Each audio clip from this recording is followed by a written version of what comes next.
Dustin Poirier est sans aucun doute l'un des combattants à qui le mot persévérance correspond le plus. Parvenant à constamment briller dans les circonstances les plus sombres, on finira par le surnommer de Diamond, rappelant alors à tous ses adversaires que tant que la cloche n'avait pas sonné, tout pouvait encore se passer. En devenant l'une des figures les plus appréciées du sport, Dustin parviendra à rouler sur les combattants les plus dominants de sa catégorie, donnant alors lieu à l'une des trilogies les plus mythiques de l'UFC. Se relevant suite à chacune de ses défaites, Poirier parviendra à ancrer son nom à jamais parmi les légendes les plus marquantes de ce sport dans lequel le moindre faux pas peut être décisif.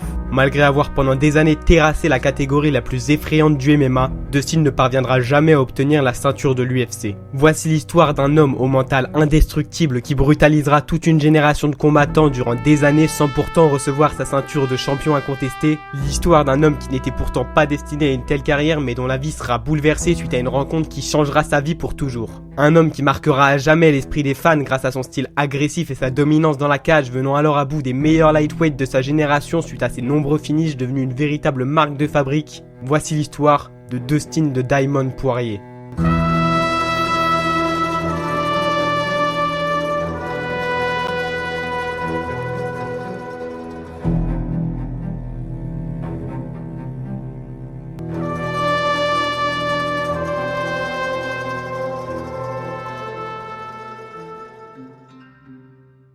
Né le 19 janvier 1989 à Lafayette en Louisiane, Dustin grandira au sein d'une famille luttant pour ne pas tomber dans la pauvreté. Mais les choses s'aggraveront encore plus lorsque ses deux parents divorceront, car sa mère dut alors subvenir seule aux besoins de ses 3 enfants, la poussant à travailler d'arrache-pied, laissant Dustin et ses 2 frères et sœurs en autonomie. Cette liberté forgera le caractère du jeune garçon, car il comblera son temps libre en se battant régulièrement avec les jeunes de son âge. A lot of street fights.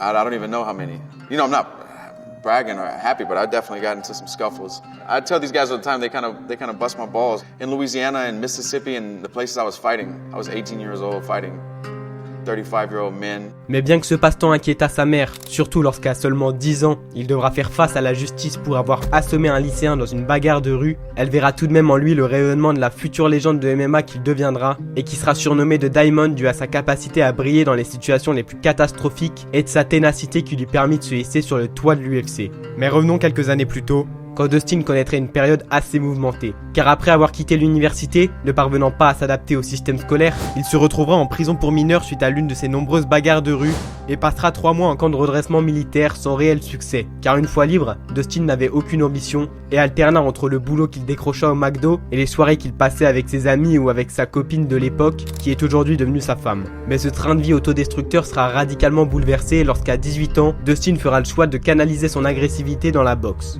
The first day I ever laced up a pair of boxing gloves and went to a gym and started sweating and just the camaraderie of the other guys in there fighting, and it felt like home. That's where I wanted to be with those guys. And I mean, from that day, I never looked back, and I completely changed my circle and changed my focus and kind of just got drowned and lost in that.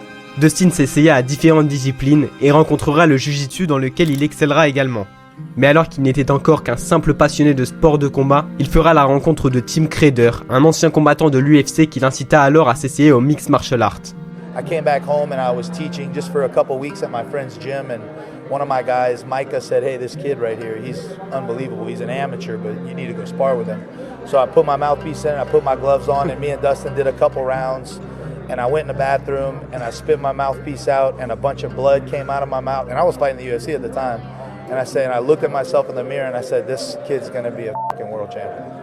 Cette rencontre signera alors le début du parcours légendaire de Dustin de Diamond Poirier, qui marquera l'histoire du MMA à jamais. Les débuts de Poirier en professionnel sont juste ahurissants, remportant ses 7 premiers combats par un finish avant même le 3e round. Il fera alors ses débuts à l'UFC en janvier 2011, avec derrière lui un solide 8-1, après la fusion de l'UFC et du WEC. Dustin affrontera Josh Grispi qui était supposé affronter José Aldo, le champion de la catégorie, mais qui suite à une blessure devra se retirer. Et bien que son adversaire était sur une série de 10 victoires consécutives dont 9 finishes, Dustin parviendra à lui rouler dessus pendant la totalité des 3 rounds, lui rapportant une première victoire à l'UFC par décision unanime. Poirier poursuivra en remportant ses 2 combats suivants face à Jason Young et Pablo Garza avant de se confronter à une étoile montante de l'organisation, réputée pour sa boxe imprenable et ses poumons inépuisables, Max Holloway. C'est le 5 février 2012 que ces 2 futures stars croisèrent le fer dans un combat où la supériorité de Dustin Poirier au sol lui rapportera une victoire par soumission, en plus du bonus de la soumission de la soirée. Il s'opposera, après avoir fait des débuts aussi explosifs dans l'organisation, à Chan Sung Jung, surnommé de Korean Zombie, ayant jusqu'ici clôturé la quasi-totalité de ses combats par un finish. Dustin sera totalement dépassé par la supériorité technique du Coréen, le dominant aussi bien dans les phases de sol que de striking, et clôtura le combat au bout du 4e round avec une guillotine. I train hard. I owed it to my wife and to myself. And, you know, it's a big hit to me, man. Like, this is my life. Mais bien que cette défaite ait à court terme abattu Poirier, elle lui permit en réalité de se forger un mental d'acier qui lui permettra à l'avenir d'écraser les plus grands champions de la catégorie. I feel like every time I've lost, I've made huge adjustments and explored those reasons I've lost, and I've always learned from it. Really? Yeah, every single time. Dustin Poirier se relèvera alors immédiatement en soumettant Jonathan Brookins, puis affrontera Cub Swanson dans un combat qui, bien que nous ayant livré l'une des guerres les plus épiques de la carrière de Poirier jusqu'ici, nous donnera perdant suite à la décision unanime des juges. Mais comme il nous l'a montré à de multiples reprises, c'est dans l'adversité que The Diamond brille le plus. Il remportera alors ses 3 combats suivants face à Eric Koch par décision unanime, puis Diego Brandao et Akira Corassani par TKO.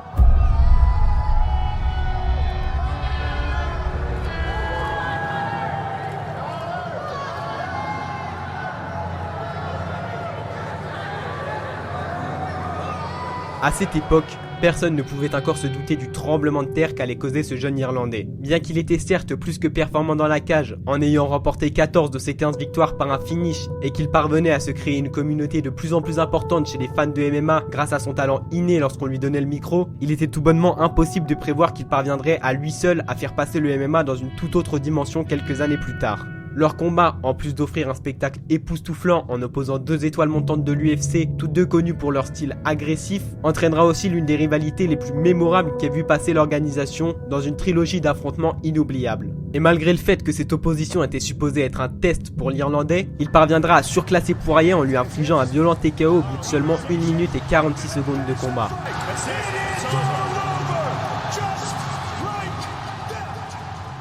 Cette défaite écrasante fissurera alors The Diamond, mais lui permettra de forger une nouvelle fois son caractère qui lui permit à l'avenir de renverser la balance face à l'Irlandais. Poirier se relèvera une nouvelle fois en écrasant Diego Ferreira et Yancy Medeiros par TKO et poursuivra en soumettant Joey Duffy à la décision unanime des juges avant d'infliger un violent TKO à Bobby Green en juin 2016. Malheureusement, il devra s'incliner face à Michael Johnson après avoir subi un TKO au premier round. Il se rattrapera en s'opposant au pionnier du sport Jim Miller qu'il parviendra à dominer au sol en lui infligeant un violent ground and pound, lui rapportant une victoire par décision unanime. En mai 2017, Poirier s'opposera à l'ancien champion Eddie Alvarez dans une bataille qui offrira un spectacle bluffant aux spectateurs jusqu'à ce qu'Alvarez envoya dans le feu de l'action 3 genoux illégaux à Poirier, le mettant hors de combat et poussant alors l'arbitre à mettre fin au combat, le transformant en no contest. I apologize to Dustin, and I apologize to... Hey! Don't boo this man! This guy's a champion. This guy's fought all over the world. I got nothing but respect for this guy. Don't boo this man. This guy's a warrior. We both put it on the line every time we step in here. This is unfortunate. Eddie didn't mean to do that, but like he said, this is a fist fight. We're fighting. Thank you, Dustin. But Eddie, tell me... Poirier rebondira en remportant son combat face à Anthony Pettis après qu'il se soit fracturé une côte lors d'une phase de sol, amenant Dustin à s'opposer à The Highlight, réputé pour sa boxe nonchalante mais terriblement efficace. Leur affrontement donnera lieu à une véritable guerre entre les 2 combattants, où Dustin mettra une pression considérable à Gaethje, qui de son côté fera le choix de briser les appuis de Poirier en lui envoyant une multitude de low kicks qui finirent par mettre The Diamond en sérieuse difficulté, n'ayant plus d'appui suffisamment stable pour exprimer sa boxe correctement. Pourtant, après que la tendance semblait bien tourner en la faveur de Gaethje, Dustin parviendra à briller lorsque dans le 4e round, il effectuera une accélération qui aura raison de son adversaire, poussant l'arbitre à mettre fin au combat.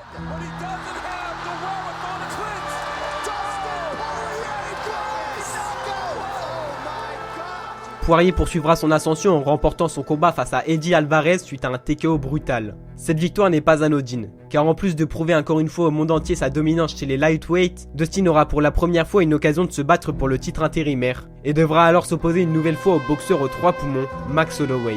Bien que dans leur premier affrontement, Dustin avait misé sur son sol pour venir à bout de l'Hawaïen, cette fois-ci c'est debout qu'il submergera Holloway en lui envoyant de puissantes et précises frappes à la tête dans les premiers rounds. Mais Holloway n'a pas volé sa réputation, et parviendra à reprendre le dessus sur Poirier dans les rounds suivants grâce à son cardio hors du commun, qui forcera alors The Diamond à se pousser dans ses derniers retranchements dans le round final, parvenant alors à arracher la ceinture de la taille de Holloway suite à la décision unanime des juges. Malheureusement, ce moment de gloire sera rapidement éclipsé par le retour du champion de la catégorie, bien décidé à conserver son titre.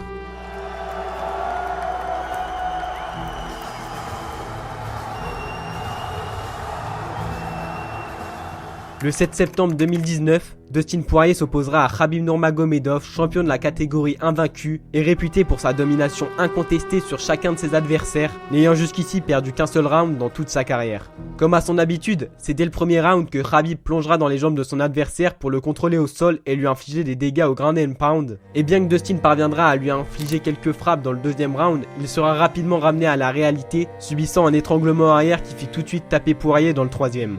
Dustin remontera dans la cage en juin 2020 où il montrera au monde entier qu'il était toujours un véritable guerrier, venant à bout de Dan Hooker dans une guerre aussi barbare que sanglante.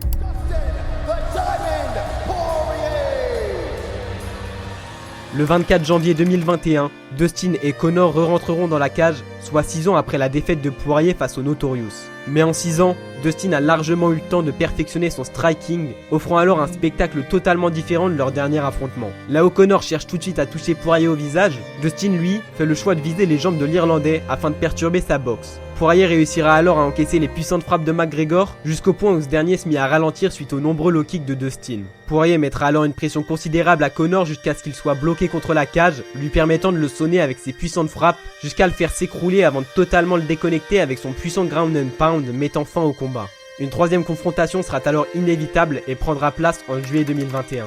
Et cette fois-ci, la stratégie de McGregor sembla totalement différente. Se servant habituellement de ses poings pour faire reculer son adversaire, cette fois-ci il utilisera ses jambes en envoyant une multitude de middle et de low kick à Poirier. Dustin répliquera en emmenant Conor au sol pour le contrôler, jusqu'à ce qu'à seulement 8 secondes de la fin du round, le combat prendra une toute autre tournure.